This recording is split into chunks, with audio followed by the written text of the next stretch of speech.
Acharyaji. And when I see how the meat is produced, how the vaccines are produced with the horses, how wool is produced, how silk is produced, it seems so obvious that I am contributing to that by consuming those things. But it seems that the rest of the world does not see that. It seems like there's a crazy world out there where people are pretending to be righteous and good and peaceful. It's like there was an elephant that was shot by a hunter in Africa, and everyone, I remember I was with people who were actually eating meat at the time, and they were saying how silly it is and how cruel it was to shoot that elephant. And then when I pointed out that what's on your plate, they got very angry and it became this discussion about I need it for my health and blah, blah, blah. So it seems so obvious, but it seems that there's something that stops people from believing it. Sometimes when they see how the animal is killed, they change their mind, but not very often. But all that is hidden, and it's hidden. I don't even know what my question is. My question is, it seems so obvious. Why does it continue, I guess? Or why are people so resistant to...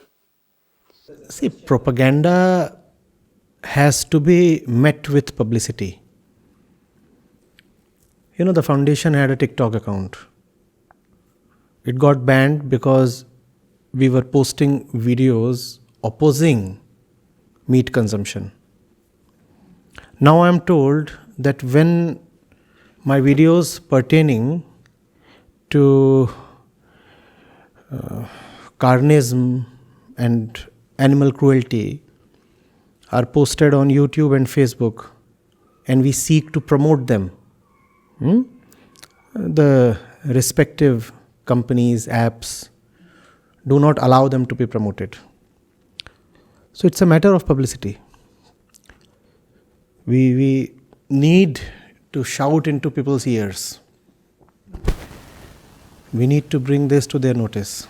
Our friend here wouldn't have asked this question had the thing not happened in front of his senses. So the matter has to be brought right in front of people's senses. That's the thing.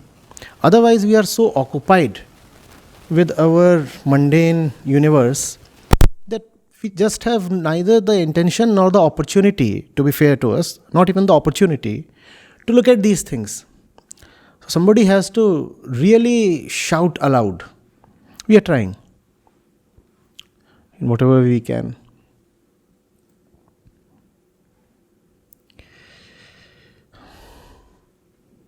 See, there is no other way. I mean, by hook or by crook, even without taking the other's consent, that video has to be pushed to the other's eyes. Right? If you do not like the video, block me. But till you do not block me, I'll keep pushing it to you. That probably is the only way.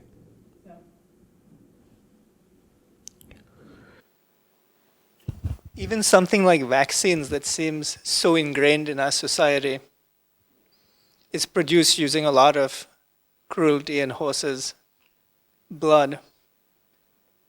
And I agree that it's just making people aware. And a lot of those vaccines are totally unnecessary. And populations who were subjected to the maximum to those vaccines are the populations who have shown themselves to be most vulnerable to this virus, the current one. Don't you see? Look at the mortality rate in all the developed societies.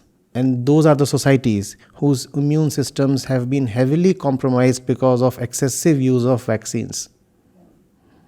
I mean, look at the third world. The mortality rates are like almost acceptable. Look at Pakistan, look at Bangladesh, look at Africa, even India. Compared to the population of India, the mortalities are nowhere the level of US or UK or France. I guess this brings me to another question, and maybe I'm being righteous, but one of the things I noticed was this mortality per thousand rate that you were talking about, and part of me says, well, they deserve it. A little bit of gloating, and I can notice You that don't have to feel guilty on feeling this way. I mean, there is somebody called karmphal, and it does not depend on whether we want it or not. It will come to us. It's like your credit card bill. It will come to you. You make use of vaccines for no reason at all, and your immunity will become so dependent on vaccination that when the next virus strikes, you'll again die in your millions. But then that's what all the pharma companies want, right? More and more vaccines and this and that. Oh, a new virus has come. Don't you want to protect your kid? Come, vaccinate him quickly. And then parents, my God, my little Johnny, he needs to be protected. So first of all, Johnny has to be produced, and then Johnny has to be protected. I guess another way that I've seen that works in convincing people to reduce flesh consumption is showing them the medical reports and even how dangerous milk is, and then they stop. But that doesn't stop the other cruelty towards animals in terms of clothes, vaccines, inputs for industrial goods. Yeah, but if you can somehow disrupt one part of this entire consumption chain, all the other articles would feel the pinch. For example, if you can convince someone to not to use leather, I mean, if you can convince a sizable number of people to not to use leather, that would have an impact on the prices of meat. Or if you can convince people not to use milk and milk products, that would adversely impact the prices of leather and fur and everything else, meat. So once the prices rise, the consumption has to go down. You can even have a purely economic approach to the entire thing. You could say, let's figure out the actual cost of meat consumption or leather consumption or vaccination, actual cost, which includes all the environmental damage, including all the future environmental damage that slaughtering an animal causes. And you take in the entire cost, and then you price the animal product accordingly. And the price would be so overwhelmingly unaffordable. So even pure economics would do the trick.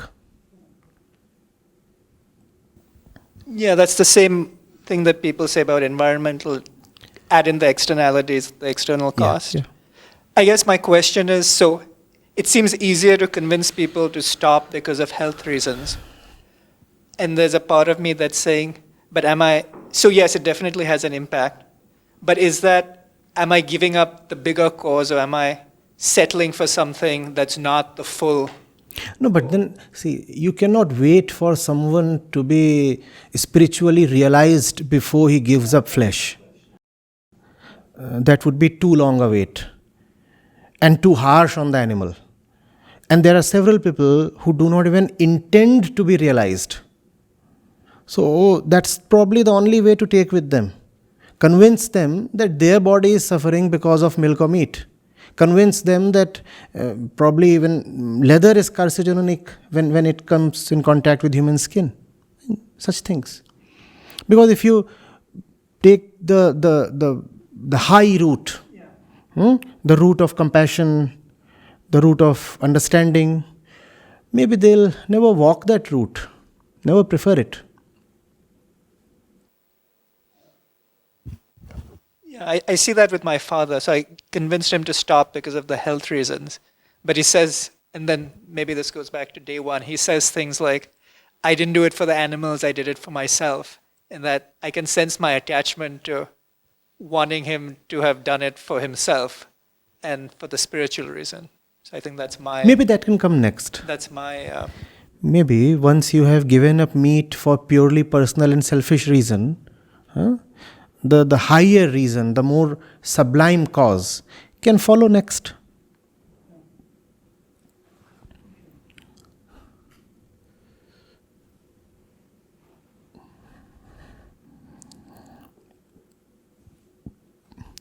when you come up with the right reasons, for most people it is just high sounding rhetoric.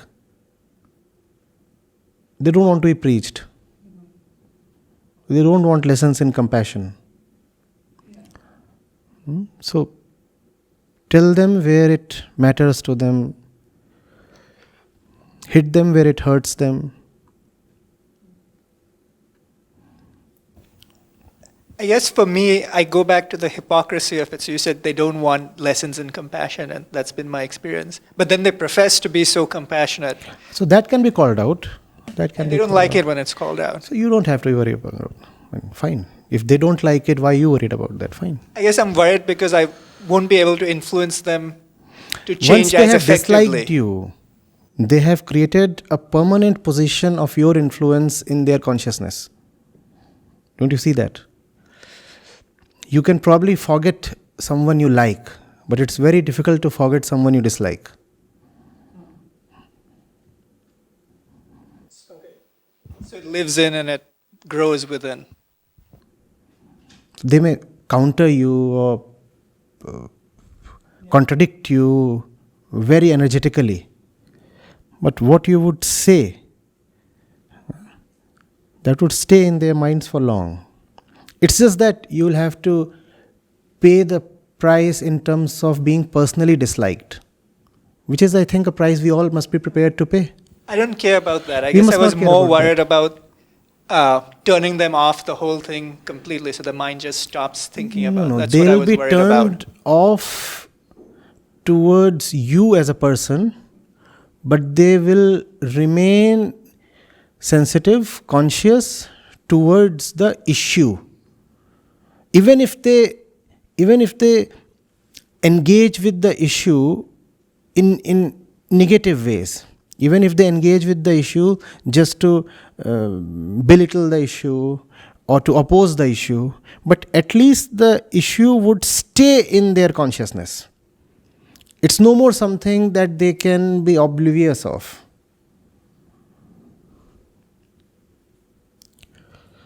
And we have to run that risk. We cannot keep, wanting to be popular among friends or acceptable among relatives. We'll have to run the risk of being unpopular, disliked, uninvited. Fine. Yeah, I've noticed people, sometimes I think they'll react when I say I'm not going to go for a meal if there's animal products. I think they'll say, no, I don't want to go. But oftentimes they say, sure, let's try that. So I guess I'm seeing that that the way I think about it is not always how it's playing out as well. Plus, let me assure you, just to incentivize you and the others a little, they may talk of you as an oddity. They may contradict you, or they may even probably go to the extent of ostracizing you. But somewhere deep within, they will respect you. So stand for the right thing.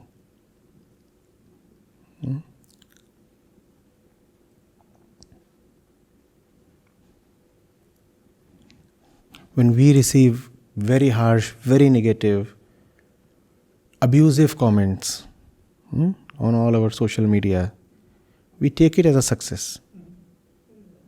There's no such thing as bad. Yep. Somebody has been hit just at the right place.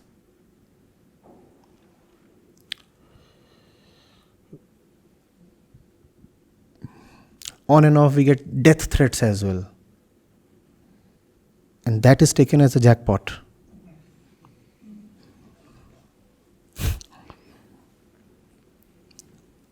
Fine.